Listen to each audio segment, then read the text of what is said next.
Hi, Analisa Six here with the Lady of Leisure and the Sober Curator to bring you the June 2024 horoscope for the zodiac sign of Capricorn for Sun and Rising placements. It is June. It is Gemini season. We start out every June with the Sun in the mutable air sign.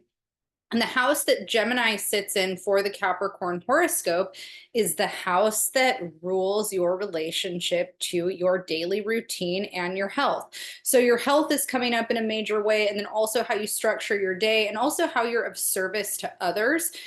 So, this is a really good time to kind of think about new routines, getting your ducks in a row. If there's things that you are analyzing about your health that need your attention. This is a really positive time to focus on all of that stuff.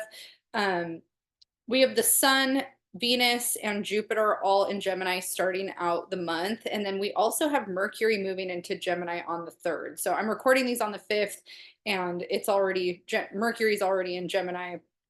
Mercury is the ruler of Gemini, so and it's also the ruler of the sixth house, even. So this is a positive energy for you, and it's a really good time to get things in order. You might feel a little bit neurotic about it at times during Gemini season because Gemini just tends to ramp a lot of energy up and can kind of make us feel a little bit anxious and discombobulated at times. But Capricorn, you're really good at applying yourself and putting structure to things. And so if you can take the kind of over analytical nature of Gemini with your overly practical nature and combine it, you can actually accomplish quite a lot in terms of your day to day mundane responsibilities and any kind of new health regimen that you might be thinking about doing. Um, if you are feeling more anxious than usual, this is a good time to kind of focus on ways that you can center yourself and feel grounded and calm the nervous system. Nervous system regulation is really positive for you during the month of June and finding different ways to do that. Mars is going to be in Aries for the first week of June, and it's finishing up its stint there where it's been since May. And so for all of May, we had Mars in Aries. And then for just this first week of June, we're going to have Mars in Aries. And the area that it's been hitting for the Capricorn horoscope is the area that represents your relationship to your home and also your relationship to family. And so Mars passing through the fourth house can feel sometimes volatile. Our home life may have been kind of chaotic over the last month. Maybe we moved, maybe we are reorganizing things, or maybe some structure of our home was challenging or chaotic in some way. And Mars is about to leave this and enter your fifth house on the ninth. So you're going to get a break from some of this more chaotic energy. And we've had a lot of energy in Aries this year. So you've had a lot going on in the home space for this entire year. But we're finally kind of moving out of the cardinal Aries energy after Mars moves into Taurus. After that, we're just going to have Chiron and the North Node here. So there's the least amount of Aries energy happening starting the second week of June. On June 6th, we're going to have a new moon at 16 degrees of Gemini. And so that new moon energy is going to be hitting that sixth house for you that represents your relationship to your health and your daily routine and how you're of service. This is also a house that represents our pets. And so new moons are a time for setting intentions. And so if there's anything that you've been wanting to set intentions towards when it comes to your health or your daily routine and the way that you structure things throughout the day, this is a really positive time to do that. Get organized. That's a really positive way to kind of think about what your new moon intention should be. Also, nervous system regulation again, researching that, kind of looking into what are some ways that you can do things that promote good health for you. Gemini rules the breath. And so also breath work like pranayama yoga, things like that can be really positive for Gemini season for Capricorn to start.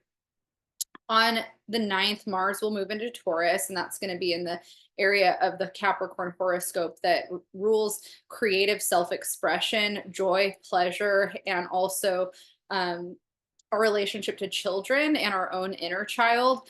Taurus and Capricorn are really compatible energies. They're both earth energies. They make a trine to each other, which means that the energy flows smoothly and easily.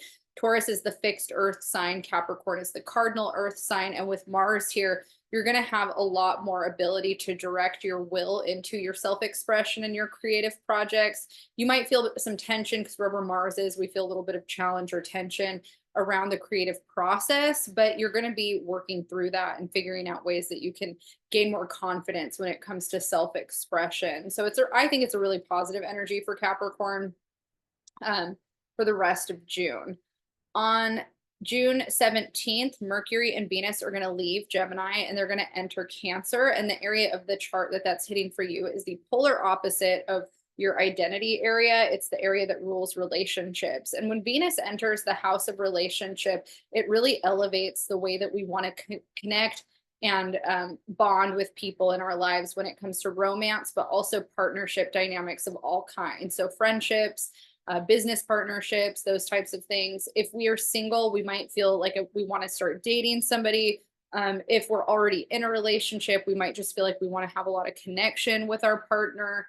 Mercury in the mix, also, especially in Cancer, is promoting for us to communicate our feelings in relationships and work on communication. And in Cancer, we're working on being more vulnerable and more emotionally in tune to the energy of the other person and sharing our vulnerability more easily with other people. And Capricorn is known to kind of have some traits that tend to be more introverted and blocked off emotionally. Not all Capricorns are blocked emotionally, but it's just one of the kind of stereotypes where Capricorn can be private, not really want to be vulnerable and want to seem really strong and, can kind of stonewall at times and not want to open up. And in Cancer, we're learning how to be more vulnerable. We're learning how to communicate feelings. We're learning how to nurture people in relationships when it's in the relationship house. So that's a big theme for you for the rest of June is how do you communicate in your relationships more vulnerably? How do you express emotions? How do you connect on a more spiritual level, emotional level, all of those things.